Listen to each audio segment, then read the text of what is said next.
இந்த உயிர்த்த ஞாயிறும் அது சம்பந்தப்பட்டவர்கள் சம்பந்தமாகவும் நாங்கள் இதே தளத்தில் பல வருடங்களாக பேசியிருக்கிறோம். அதில் குறிப்பாக இலங்கையினுடைய புலனாய்வு கட்டமைப்புடைய தலைவராக 2019 இந்த உயிர்த்த ஞாயிறின் பின்னர் கோத்தபய ராஜபக்சவினால் அப்பொழுது ஜனாதிபதியாக இருந்த கோத்தபய ராஜபக்சவினால் நியமிக்கப்பட்ட சுரேஷ் சலையை பற்றியே நிறைய பேசியிருக்கிறோம். சுரேஷ் சலே 2009 ஆண்டு காலப்பகுதியில் இந்த போர் முடிவுக்கு வந்த காலப்பகுதியில் இலங்கையினுடைய இராணுவ புலனாய்வு கட்டமைப்பினுடைய தளபதி பொறுப்பாளராக இருந்தவர்.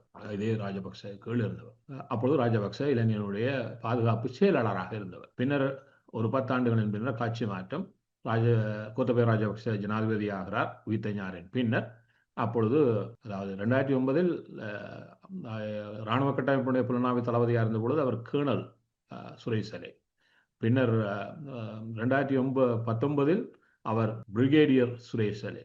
ஆனால் இவரை மேஜர் ஜெனரல் சுரேஷ் சலையை ஆக்கி, இதெல்லாம் இலங்கையினுடைய வரலாற்றிலேயே புதிய விடயங்கள். இவர் மட்டுமல்ல, இன்னும் இருவரை தர முயற்சினார். அவர்களுக்கு புதிய பதவியை ஜனாதிபதி கோத்தபய கோத்தா வழங்கினார். அப்பொழுது இவரை இலங்கையினுடைய தேசிய புலனாய்வு கட்டமைப்புடைய தலைவராக நியமித்தார். அவ்வளவு ஒரு கேள்வி, அதாவது அதுவரையும் காலப்பகுதியிலும் அதுக்கு பின்னரான காலப்பகுதியிலும் இராணுவத்தை சேர்ந்த ஒருவர் இலங்கையினுடைய தேசிய புலனாய்வு கட்டமைப்புடைய தலைவராக நியமிக்கப்பட்டது கிடையாது.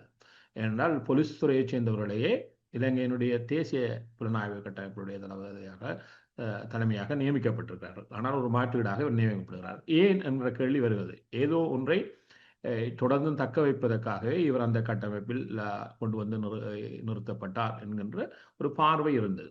ஆகவே இது சம்பந்தப்பட்ட விடயம் தான் பின்னர் எழுகிறது. அசாத் மௌலானா சுவிட்சர்லாந்துக்கு வந்து 2023 ஆண்டு பகுதியில் சம்பந்தப்பட்ட விடயங்களும், பிள்ளையான் சம்பந்தப்பட்ட விடயங்களும், இந்த ஈச குண்டு வெடிப்பு சம்பந்தப்பட்ட விடயங்களையும் பற்றி பேசிய பொழுது, அதையும் நாங்கள் 3 ஆண்டுகளுக்கு முன்னர் பேசியிருக்கிறோம். அவ்வளவு பேசுகின்ற பொழுது அவர் பல விடயங்களை குறிப்பிட்டு சொல்லுகிறார். இந்த ஈச குண்டு வெடிப்புகள் சம்பந்தமாக இந்த குண்டுவெடிப்பில் சம்பந்தப்பட்டவர்களுடனான சந்திப்பு ஒன்று மட்டக்களப்பில் நடந்ததாகவும், அதில் சுரேஷ் சலே சம்பந்தப்பட்டிருந்ததாகவும், தான் அவரை அழைத்து சென்றதாகவும், இதற்கான தனக்கான அறிவுறுத்தலை பிள்ளையான் வழங்கியது போன்ற செய்திகளை பகிர்கிறார். அப்பொழுது இன்னொன்றையும் சொல்லுகிறார்.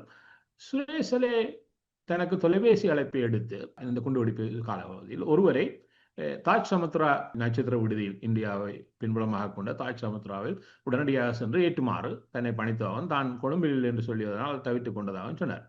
இப்பொழுது இதே காலப்பகுதியிலான காணொலிகள் வெளியிடப்பட்ட பொழுது தாஜ் சமுத்ராவில் ஒருவர் வருகிறார். அவர் அங்கு தங்கியிருக்கிறார்.